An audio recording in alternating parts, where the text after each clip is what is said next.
But eventually you got to pick yourself up. And if you have a family to feed like I did, I refused to take it laying down. And that's when each layoff gave me a little bit more information about how my future would look like if I took charge of my own happiness. So my first layoff, it gave me an opportunity to explore other avenues within tech. My second layoff, I realized that my skills were outdated and that I needed to be constantly on track with the market, with the trends. So I needed to constantly be upskilling. My third layoff, I realized how powerful LinkedIn is and the community that you build with your network. And my fourth layoff, well, I just feel that was purposeful towards my journey, the discovery of happiness, the discovery of my purpose, the discovery of my mission. The idea of job security is outdated as a landline. If you haven't been in a search for a while, it's probable you will at some point, by choice or not. Most executives admit to staying way too long or sense what's coming and justify staying anyway. Here, there's another reason. The faulty belief that navigating to what's next will inevitably be worse and has to suck. Screw that. Lauren Greif has spent a lifetime in corporate and executive search, calling bullshit on stale career advice that most still use. This is Career Blast in a Half, the career podcast for executives ready to cut past outdated career advice to fuel your outcomes now. So let's go.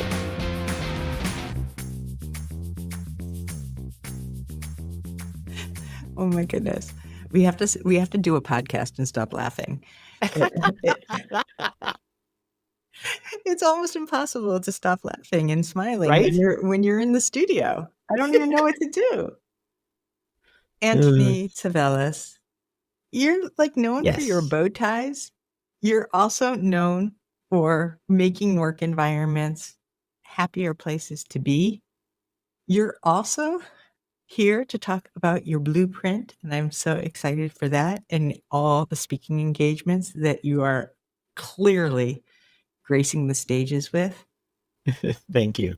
But also what I want to know is, how did you get here? I mean, you're like a cloud software guy who also is a fashionista, who has like a love for pasta and food, like all these completely unrelated things. And I would love for you to start off as an introduction, just connecting some of those dots and how it led you to the happiness path that you're on now. Sure. Well, first of all, thanks for having me on the show. I've been so excited to get on here, and I'm just so ecstatic. So to start it off, quick rundown. I was in fashion for about a decade, and here in Canada, the fashion industry imploded, and I had to fend for my family. I was dead broke, and so I got into the tech side because a friend of mine told me how much money he was making. So I could not say no, because it was a great way for me to get back up on my feet and be able to provide for my family. So I went back to school, got an education, and spent a year at a community college. And 6 months after I graduated, I got my first tech job. So that led to me dabbing in the waters of like all kinds of different things when it came to systems administration, when it came to cloud. I eventually got into cloud. And that was my second layoff. I decided I was going to upskill, so I went to cloud. And because it was the hottest skill at the time, I was like, let's do it. May as well. Yeah. And then afterwards, I went into cloud engineering. I got into DevOps engineering. And then I got into cloud training because I was doing so much learnings that it just became a part of me. And so I could not ignore it. Eventually, after my fourth layoff, yes, I know, I've had a lot of them. But after my fourth layoff, I decided that I was going to run with my own company and Okay. started to do cloud learning from there. After a couple of years, I was feeling lonely, as a Mm. content creator does. And that's when I decided to get back into the industry. But instead of dealing with the tech side, I decided that I wanted to deal more with people because I love people, as you can probably already tell. Well, what I love about this piece of your story that is so invaluable is I don't hear you kicking and screaming, whining and moaning about the fact that these layoffs happened. Now, I'm Yeah. not going to say you were doing backflips and you were celebrating necessarily in the way that we might think happiness looks like. Hmm. But what I also know, and I know a little bit about you and I'm learning so much more, which is wonderful, is that a lot of this is a choice, It right? is. And it is a choice. And even while you were on LinkedIn this morning and tying your bow tie and doing a video at the same time, it's one of the things that you talked about, right? Is to Yes. choose it, is to choose it. And so I am curious as you're going through layoff one, layoff two, layoff three, layoff four, what did you learn about choosing happiness and how were they different at each one of those pivots? Because I'll tell you, there are a lot of people that once they get laid off, and myself included, I fell into a deep depression. I was choosing the couch. That's what Yeah. I was Well, choosing. it's natural that anyone getting laid off will have those feelings, and we're all entitled to it. We're humans. Of course, we're gonna feel a little bit of depression, and we're gonna go into a slump. But eventually, you got to pick yourself up. And if you have a family to feed, like I did, I refused to take it laying down, and that's Mhm. when each layoff gave me a little bit more information about how my future would look like if I took charge of my own Mm. happiness. So my first layoff was it gave me an opportunity to explore other avenues within tech. My second layoff, I realized that my skills were outdated and that I needed to be constantly on on track with the market, with the trends. So I needed to constantly be upskilling. My third layoff, I realized how powerful LinkedIn is and the community that you build with your network. And my fourth layoff, well, I just feel that was purposeful towards my my journey, So my if you want the more happiness, discovery. get more layoffs. Yeah, the discovery of happiness, the discovery of my purpose, the discovery of my mission.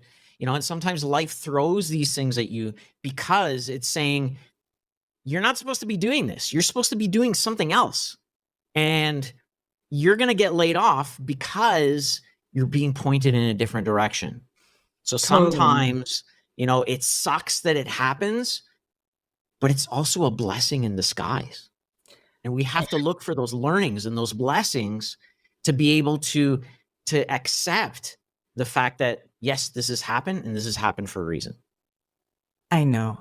I mean, like, this is true, but when you're going through it, there is no cliche out in the No. universe that is ever gonna soothe that feeling. And why I'm talking about this also with you specifically is because the the resiliency Hmm. of being able to rebound into happiness rather than depression isn't about toxic positivity. I No, not at really, all. really, really wanna make sure that people understand that we're not just talking about, like, smack that smile on your face and, go about the world as if, you were just on some kinda happy pill. Because No. That's that. No, it So won't be genuine, number one. And number two, true. I would like you to provide the distinction between what it is to play happy and choose happy. Mm. So, and I'd love to tie it back into, my whole journey. When it came to happiness, I didn't really know it at the time, and I'll share that story in a few minutes, with regards to Bow Tie Wednesday. But I think what had happened over time is when I was resilient the first time, it showed me what was possible. And so when it happened, when my layoff happened the second time, I knew that things are going to be okay because I did it before. I did it once. Why can't I do it again? And I think my biggest inspiration, if you will, was the fact that I went from fashion to tech. I mean, who'd have thunk, right? So going through that actually gave me the resilience to understand that I'm able to do this. And if I'm capable of doing this, so many others can as well. And this is where inspiration is part of the happiness blueprint, where we look towards creating small, achievable goals because we get inspired, right? We're on LinkedIn all the time and we see these people, oh, I got this certification. I just passed this course. We get inspired. So Oh, what happens when we do it ourselves? It's a supercharge. mm-hmm. Mm-hmm. 100%. So the other thing about happiness, which always amazes me, and it's kind of a little backhanded, is it's hard to know what happiness is without the contrast of knowing what it isn't. So Yes. a lot of that deductive experience tells us, wow, I used to be in this spot and now I'm over here. And that also is very inspiring and uplifting. People love an underdog. People love Yes. to root for the person who isn't necessarily on top right now and then have the opportunity to root them on. And I do feel so much that it's important to have other people who have done their fair share of face plants and then got up. No wonder why we're friends, right? So bring us into, here you are, fourth layoff, and now I know that you've just gone through some huge changes. And how is it, and how can other companies, other people join in this bow tie happiness workplace blueprint? So Because what I understand is it's really not something that is ground in stone or formulaic, right? It has some agility no. to it. So help us Yeah. understand. So over time, I've realized that I have been, I guess you could say that I've been experimenting. And I've been using activities that I call positivity experiments to touch on different elements that I have found that brings not only happiness in teams, but brings happiness to oneself. And, part of that was, as I was saying, inspiration. But where it all started was a reflection on what I've been doing in the past. And how it came to be was when I was working in tech, specifically just before I got into cloud. I was working in a basement and I was feeling pretty shitty. I was coming in every day. I was pretty gloomy and I hated feeling this way, Lauren. I hated it. I didn't want to feel this way. I wanted to feel happy about coming into work. And so naturally, I did what any fashion designer would do. I went and I seeked retail therapy. And I went down to the local Marshalls, and I was looking at ties, and I came across this bow tie. It was a green check bow tie, and it brought a smile to my face for the first time in like a couple of months. And I was like, this is it. So that Tuesday night, I bought a bow tie, bought that specific bow tie. And the next morning, I said, I'm going to go in wearing this bow tie because it brings me happiness. It makes me feel again. So I walked in with this big grin on my face, big bow tie, and I'll never forget the woman that first approached me, or the first woman that I saw, first person that I saw, and she said to me, "Antoni, what's with the bow tie?" What's with the bow tie? I would say And I said, "Well, it makes me happy, and I thought I'd wear it today. What do you think?" She's like, "Yeah, it kind of makes me feel happy too." And over the course of the day, not only were people asking me about my bow tie, but they were also feeling that sense of happiness. And so I vowed that in order to keep this momentum, this grandiose idea of happiness alive, I thought that every Wednesday on hump day, I would wear a bow tie to spread that happiness. And sure enough, as time went on, other people started to wear bow ties, people started dressing up, and it was a happy day. It was that bow tie was the catalyst to happiness every Wednesday, and eventually became the happiness and became the catalyst to happiness every single week, because it led us into the weekend, and it was no longer a gloomy place to work. And over time, I started wearing a bow tie every Wednesday to commemorate that sense of happiness, not knowing that it was a positivity experiment in its own. I got a gift for you. That's why we took this quick break. So here's the deal. Go ahead, click the link below. You're going to get the free ebook called Unlocking the Hidden Job Market. And just so that you know, the hidden job market, that's where 80 to 85% of the opportunities are and where the highest quality candidates are found. So in this ebook, you're going to get a blueprint to score faster referrals, more enthusiastic referrals that lead to face time with the companies and the roles you really want and want to align to.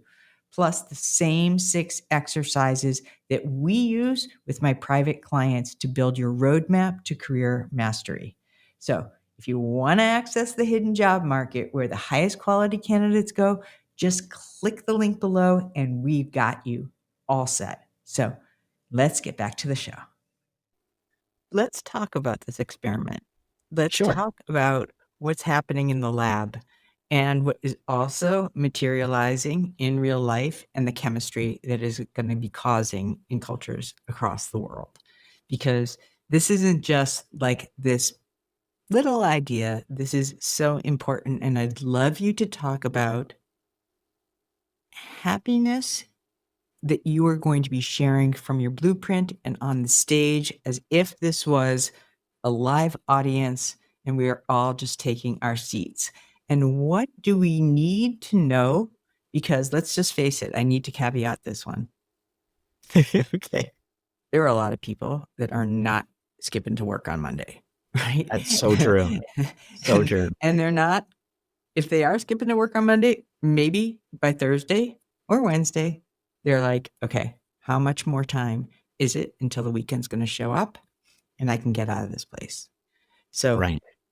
what are you doing to address this and maybe even change it? So over time, Lauren, I've come to realize that there are certain elements through my studies of positive psychology, emotional intelligence, and studying the ways of the centurion. I've realized that there's these certain elements that really are key to our happiness, and that is inspiration, it's mindset, it is power, so empowerment of people, alliance, which is all about relationships, C for care, which is all about psychological safety. And then there's transformation, because we have to measure what it is that we're doing. Are we doing good? Do we need to scrap it and start over? So when you put that all together, it becomes the impact model. And because it's different for every person, for every team, for every organization, it becomes their own blueprint. So that's the happiness blueprint in a nutshell. Like a fingerprint. Yes, exactly. And it was derived all from a leader who actually told me that the reason why he hired me, or why he wanted me on his team, was that I brought happiness to the environments that I was in. I brought positivity to the environments that I was in, and he wanted that for his teams. And it made me reflect. He also asked me, he's like, what is your secret to constantly being happy? Right. And I couldn't give him an answer at the time, but through reflection, I realized that every single part of the impact model I have gone through myself. And not realizing I was designing this for teams, when in reality, it was just a reflection of myself.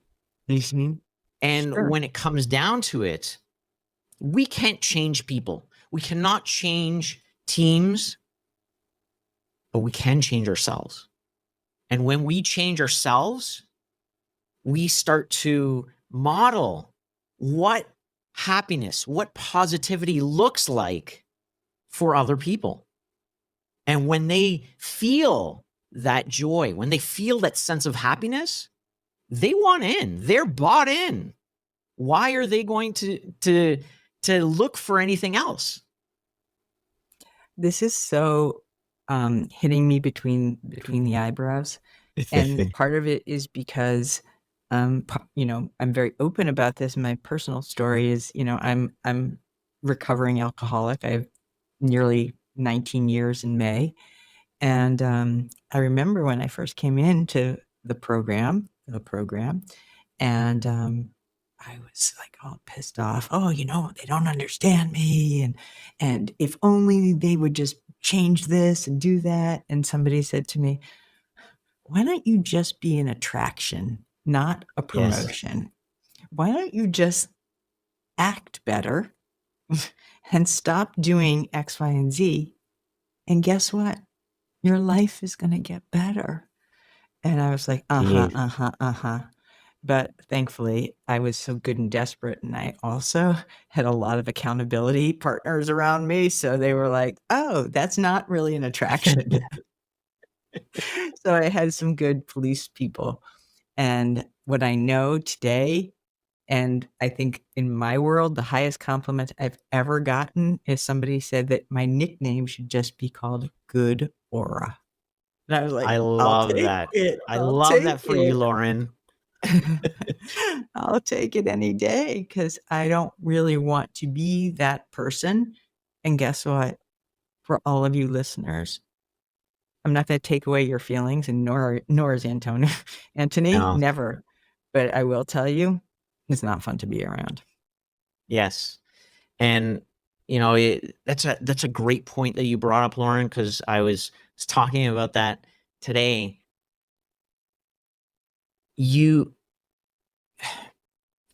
Everyone is going to have a shitty day, because we are humans. You can't be happy all the freaking time. I have my bad days. Somebody mentioned to me, oh, I remember the time when you were hangry. Yeah, I'm a nasty person when I'm hangry. Don't feed me any food for a while and see what happens. Right. I want to get back to the stage, and I want you to be on stage right now. And I want you to share with me the message that you're delivering to catalyze happiness in the workplace, and both the upside of what can happen and the downside of what happens if you don't do it. Okay. Well, when it comes to happiness, in the end, we're looking at what value does it bring your organization? And when we think about happiness from an organizational level, we think about high performance, we think about communication on all levels, we think about major collaboration and innovation. All these things are so important to companies. And so when the employees show up and they're happy to come to work, not only because they're doing cool things, leadership, gives them the freedom to be able to do what they need to do, but because they work with people who feel the same way. Now all of a sudden you're in a relationship with people that care about what they do, and they're reveling in those Mondays, those nasty Mondays that you were talking about. People are looking forward to it. Yeah. Now, if you look at things on the other end of the spectrum, when people are unhappy, there's high turnover. There is people quiet quitting. We talk about quiet quitting a lot, and there's actually a Gallup study saying that 77% of people globally are quiet quitting. They're just showing up for a paycheck. It is insane. And it made my it made my heart drop a little bit, because I was like, people are working for the weekend. Oh, completely. And that's no good. Quality drops, attention drops, people aren't innovating, people are just looking at the clock, waiting for time to run out so they can go home. And all they're doing is collecting that paycheck so they can pay their mortgage. All right, I got to stop you right here because I have a very important question. Sure. So pretend that you're in the job search and you're going to go back into a company. And you say, right, alignment is really important to me. Values are really important to me.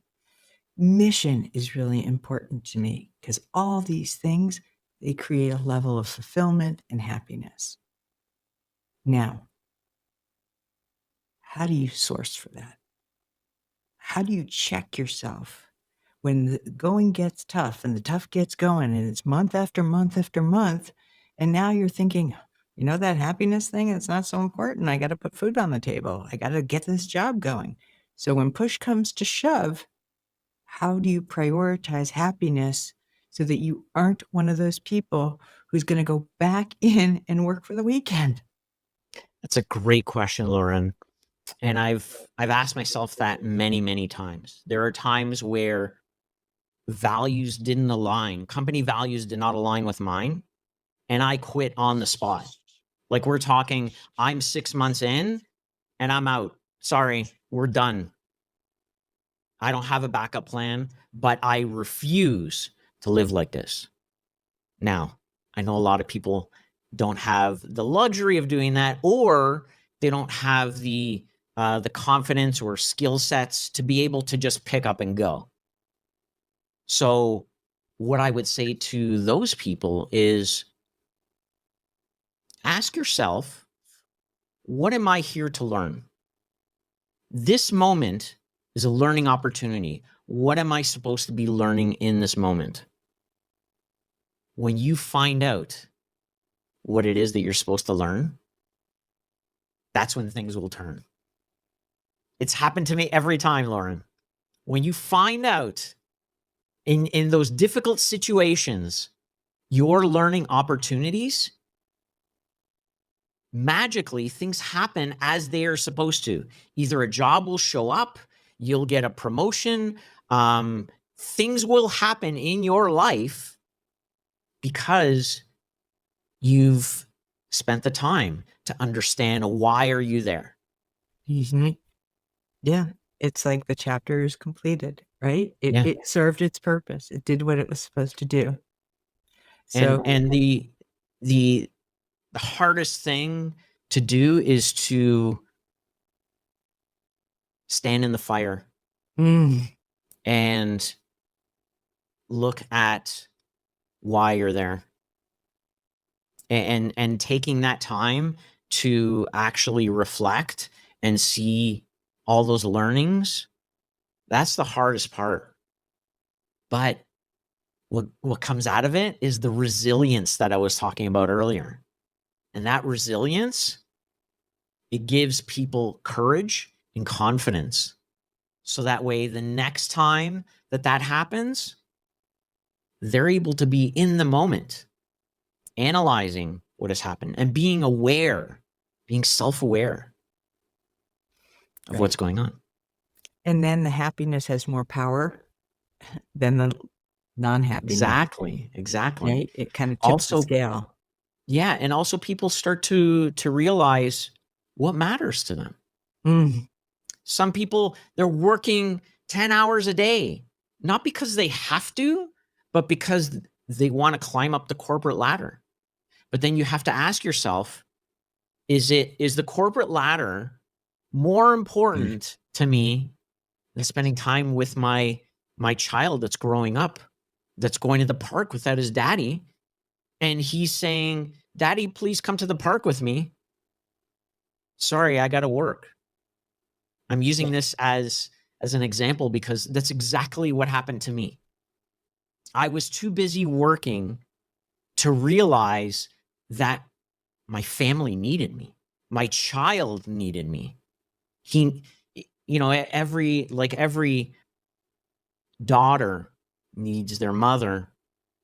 Every son needs their father. And I was being an idiot at the time. And I said, no more. I refuse. Family should always come first. And these are my values. Other people may have other values, but for me, family is always first.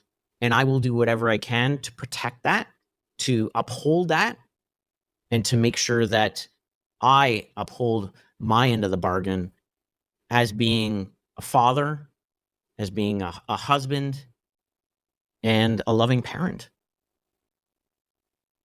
Yeah. And that's what makes me happy. I was going to say. And that's what brings me the joy that I have with my family.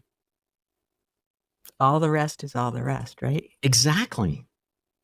So we're going to move over to some signature questions because I cannot wait to hear these answers. Okay.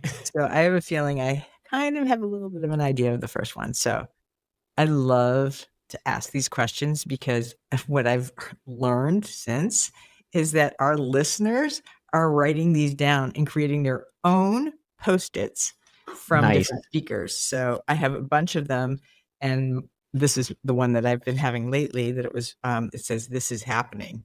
This is happening." What is your Post-it that we should keep on our desk, either as a reminder of happiness in the workplace, even the idea of choice? So I've had Post-its on my desk over times. And there's been a few of them. The one last year was, "I love you." Yeah. The one after that was, "You are enough." And the last one is something that I say to my son every single morning: always be kind, always be curious, and always be kind to yourself. Oh, that's a good one. That's a really good one. You've been delving into this. I love that you're working or exploring centenarians and even their secret sauce for staying alive and well, right? They're not just white knuckling it. "Oh, I made it to 100 and here I am, miserable."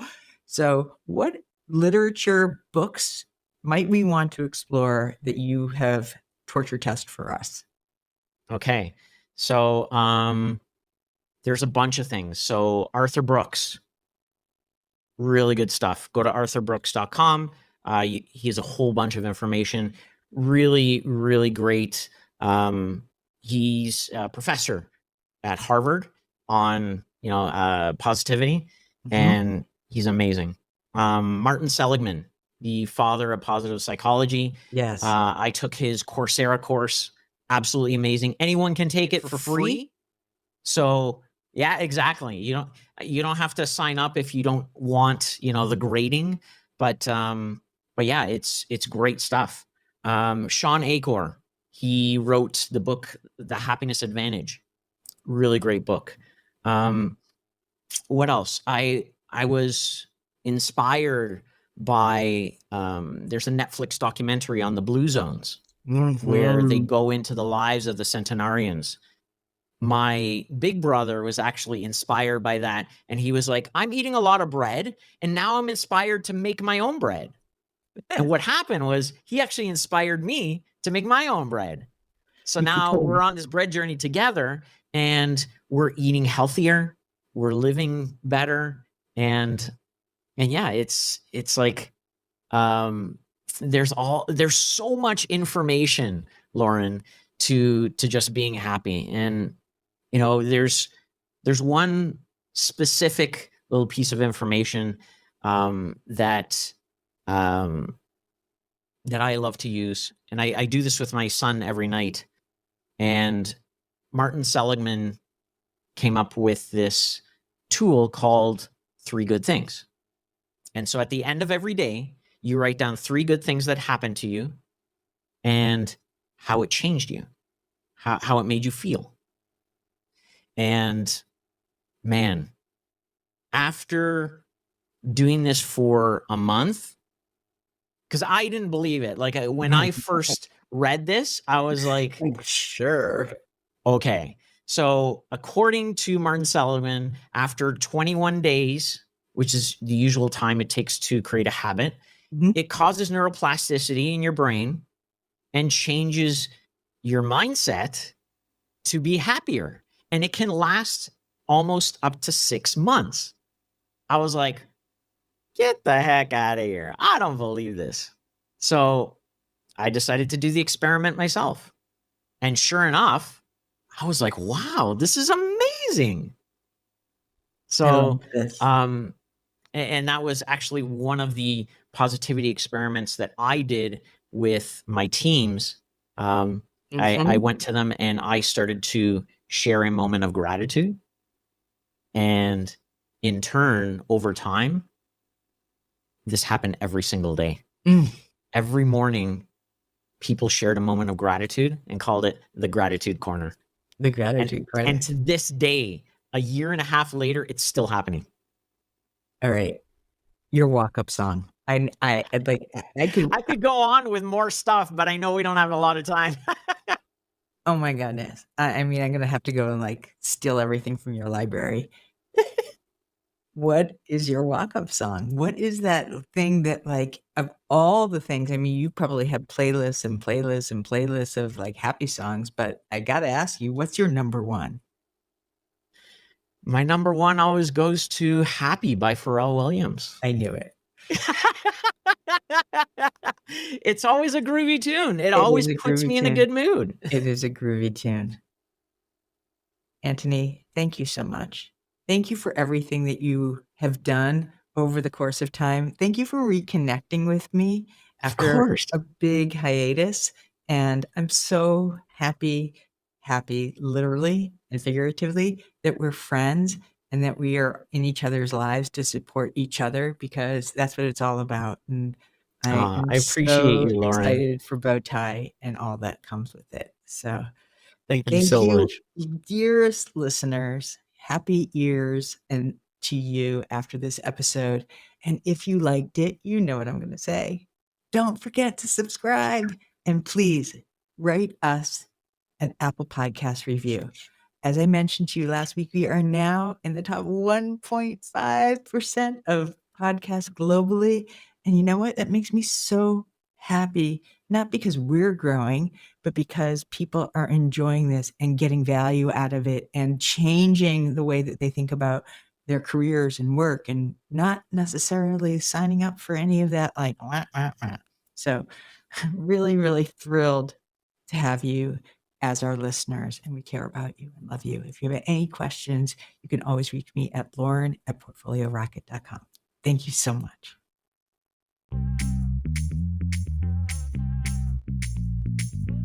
Thank you for joining today. We appreciate your listening ears. Big time. We ask this: use these tools, not tomorrow, right now, and share them by spreading the love, leaving us a rating and subscribe so you don't miss the next career blast in a half. Most of all, thank you for you.